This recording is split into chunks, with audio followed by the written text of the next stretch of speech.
Hello everyone, welcome back to my channel. আশা করি সবাই খুব ভালো আছো, আর আমিও খুবই ভালো আছি। তার কারণ হচ্ছে আমি এখন বাবার বাড়িতে আছি, আর বাবার বাড়িতে আমি যতদিন থাকি ততদিন কিন্তু আমি খুব ভালোই থাকি। তো সেদিন ছিল 10ই আগস্ট শনিবার, আর সেদিন সকাল সকাল আমরা কিন্তু বাসে চেপে শিলিগুড়ির উদ্দেশ্যে বেরিয়ে পড়েছিলাম। আমরা বলতে আমি, প্রিয়া আর বাবা হচ্ছে আগেই গাড়িতে করে বেরিয়ে গেছিলো। সেদিন আমাদের ভাগ্যটা খুবই খারাপ ছিল, কারণ সেদিন এত বৃষ্টি হয়েছে, মানে সকাল থেকে সারাটা দিন একটানা বৃষ্টি হয়েছে, 1 মিনিটের জন্য বৃষ্টি কমেনি। তো এখানে পাশে জানলা দিয়ে দেখছি আমি কন্টিনিউ বৃষ্টি হয়ে যাচ্ছে, আর সেটা দেখতে ভালোই লাগছিল। মানে ওয়েদারটা বেশ ঠান্ডা ঠান্ডা ছিল, কি একটু গরম ছিল না। আর যেখানে আমরা শিলিগুড়িতে ওই জলপাইগুড়ি থেকে শিলিগুড়ি যেতে ওই 1 ঘন্টা 10 মিনিটের মতো লাগে, সেদিন কিন্তু আমাদের প্রায় 2 ঘন্টা লেগে গেছিলো, কারণ রাস্তা এতটাই খারাপ ছিল বর্ষাকালের জন্য। তারপর অবশেষে আমরা এখানটায় হসপিটালে পৌঁছে গেছিলাম।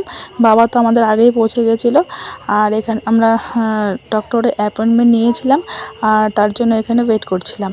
তো আমি আর প্রিয়া যেখানেই হাসা পারুন সেখানেই তো আমরা হাসতে শুরু করে দিই, এটাই হচ্ছে আমাদের একটা দৌড়। তো আমরা যেই হসপিটালটাতে গিয়েছিলাম, মানে সেটা প্রাইভেট হসপিটাল বা নার্সিংহোম যাই বলো না কেন, সেটা ছিল ফুলবাড়িতে মহারাজা অগ্রসেন নার্সিংহোম। আর এই যে ভদ্রলোককে দেখতে পাচ্ছ, এটা হচ্ছে আমার বাবু, মানে আমার বাবাকে আমরা বাবু বলেই ডাকি। তো বাবুর কিছুদিন আগে হচ্ছে হার্টের অপারেশন হয়েছে, আর বাবুর হচ্ছে সেদিন ছিল মানে রুটিন চেক আপ ছিল সেদিন। তো বাবুকে ডাক্তার দেখিয়ে দাদার সাথে বাড়িতে পাঠিয়ে দিয়েছিলাম, আর আমাদের অনেক সকাল সকাল 12টার মধ্যে সব কিছু কমপ্লিট হয়ে গেছিলো ডাক্তার দেখানো। তো বললাম তো চল শিলিগুড়িতে এসে যখন, তাহলে একটু কেনাকাটা করে যাই। আর সেটাই আমার কাল হলো, মানে প্রিয়ার সাথে কেনাকাটা করতে যাওয়া মানে পুরো দিনটাই বরবাদ। তো আমরা ফুলবাড়ি মোড় থেকে হিলকাট রোড পর্যন্ত টোটো ভাড়া করে নিয়েছিলাম, টোটোতে করেই গিয়েছিলাম।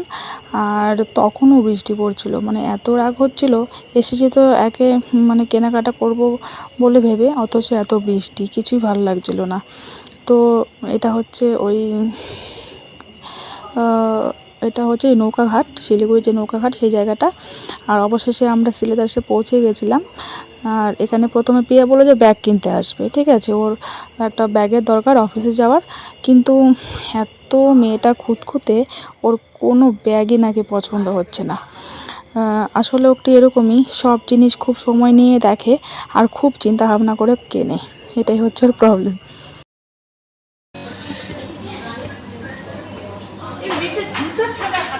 এটা দেখ, এটা দেখ, এটা দেখ, এটা দেখ, এটা দেখ, দেখি ভালো লাগছে। এই টাকা ভালোই লাগতেছে, তোর লম্বা লাগছে না একটা, দুনিয়া আর আছে মাল।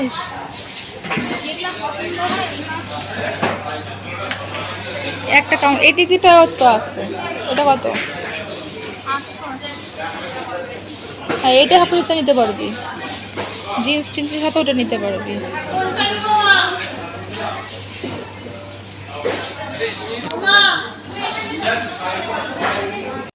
তো একে একে মোটামুটি স্টোরে যত ব্যাগ ছিল সবই ওর দেখা বা ট্রায়াল করা হয়ে গেছে, কোনোটাই ওর সুইটেবল লাগছিল না। আসলে ও একটু মানে বেটে তো, আর ব্যাগগুলো ওর জন্য খুব লম্বা হয়ে যাচ্ছিল। তাও কী করছিল, একে একে অনেকগুলোই ব্যাগ দেখে নিয়েছে, আর আমি তো এখানটায় অধৈর্য হয়ে যাচ্ছিলাম, কারণ আমি অনেকটা টাইম ধরেই মানে কিছু খাইনি, দুজনেরই খিদে পেয়ে গেছে। তখন বেলা প্রায় ওই 2:30 নাগাদ বাজে, তবু ওর দেখা শেষ হয় না, মানে ও ডিসাইড করতে পারছে না নেবে কি নেবে না। তারপর তো একটা সময় আমি প্রচণ্ড রেগে গেলাম, বললাম তোর দরকারই নেই ব্যাগ নেওয়া, তুই বরং বাইরের ওই ফুটপাথ থেকে নিয়ে নে, তারপর তুই একা এসে পছন্দ করে কোনোদিন কিনবি না।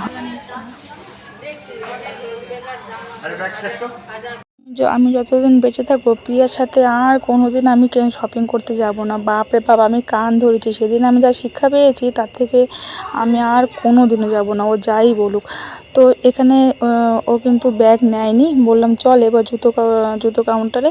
তো সেখানেও গিয়ে প্রায় ওই 3 ঘন্টা লেগে গেছিলো জুতো চয়েস করতে করতে। তো সব কিছু দেখে দেখে লাস্টে একটা হাই হিল পছন্দ করেছে, হিলটা ফ্ল্যাটই ছিল, আর ও এত বেটে বলছে দেখ দিদি জুতোটা পরে নিচু হয়ে গেছে।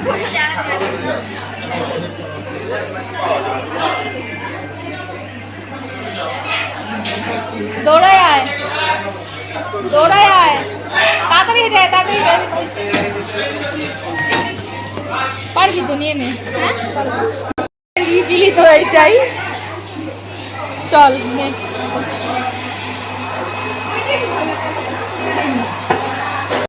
তো ফাইনালি আমাদের জুতো পছন্দ করা হয়ে গেছিলো। এখানে ছিল মার, রিয়ার, প্রিয়ার, অন্বেষার, আর হচ্ছে আরেকটা পরে নেওয়া হয়েছিল আমাদের বাড়ি ছোট্ট গলুর জন্য, ওটা নিতে ভুলে গিয়েছিলাম। তো তারপরে এগুলো বিল টিল করে আমরা সেখান থেকে বেরোতে বেরোতে বেজে গেছিলো প্রায় ওই 5:30 6টা, আর ততক্ষণ আমরা না খেয়েছিলাম। এই প্রিয়ার চক্করে পড়ে সব শেষ। খাটবেই তোর জন্য, না খাই আছে আমি এখনো। চ বিল কর ওইদিকে একটা অনলাইন। প্রচন্ড খিদে পেয়েছে আর থাকতে পারছি না। এখন কটা বাজে? 6টা। সকালে খেয়েছিলাম কখন? 1:30। মাথা ভাবা করতে।